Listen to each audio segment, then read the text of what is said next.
د قوشتېپې کانال د بند اوبو راګرځولو لپاره د افغانستان هڅې.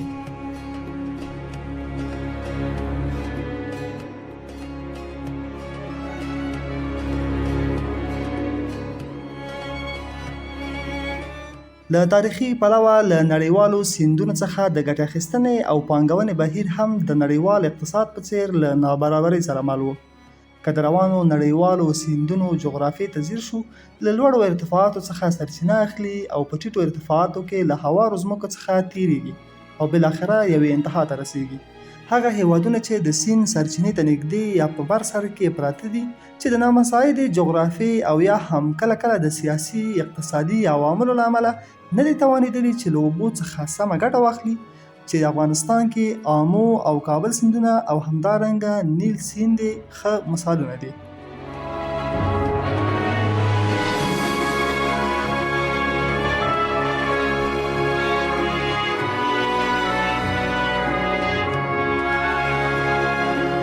د قوشتېپې کانال 50 کیلومتره سور سره 10,000 کیلومتره مربع پراخې دښتې لري چې د اوبو له شدید کمښت سره مخ دي. نو د دغه کانال په رغونې سره به 550,000 هکټاره ځمکه خړوبه شي، چې دا د کرنیز سکتور په پراختیا کې د پام وړ بدلون راوستی شي. بله دا چې د افغانستان 50 میلیارده متره مکعبه اوبه لري، خو له بده مرغه یوازې له 20% څخه یې په کور دننه استفاده کیږي او پاتې نورې د اوبو لګونې د کافي مدیریت نشتوالي له امله ګاونډیو هیوادونو ته بهیږي.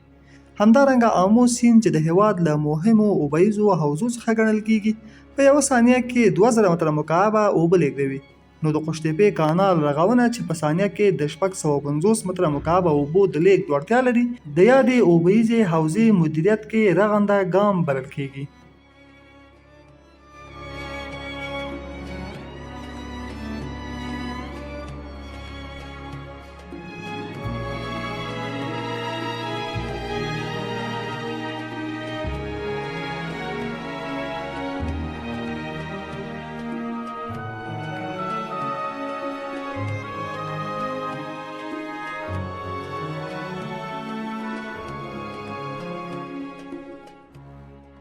همدارنګه د قوشتېپې کانال لومړنۍ ستره پروژه ده چې تخنیکي چارې د افغان انجینرانو لخوا ډیزاین شوي،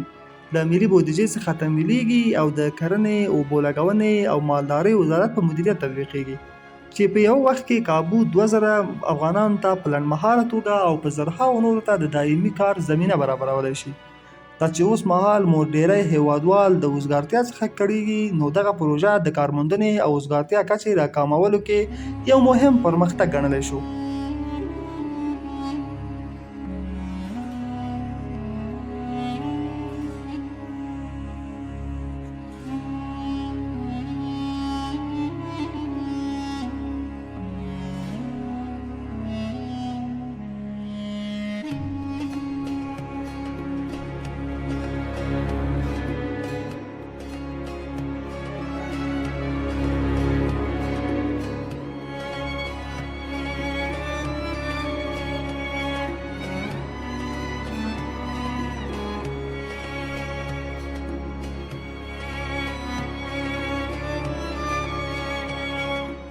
له دې سربیره آمو سیند چې د کندز، بلخ، فاریاب او جوزجان ولایتونو څخه تیریږي، نه یوازې دا چې له اوبو څخه یې مناسبه استفاده نه کیږي، بلکې د منځنۍ اسیا هیوادونو له لوري د سیند غاړې تحکیماتو له امله په افغانستان کې د زیاتې ځمکې د تخریب لامل شوی دی او هر کال په سلهاو هکټاره کرنیزه ځمکه تخریبوي، چې د کانال په فعالېدو سره به د دغو اوبو ډیره برخه مدیریت او د تخریب وړتیا به یې راکمه شي.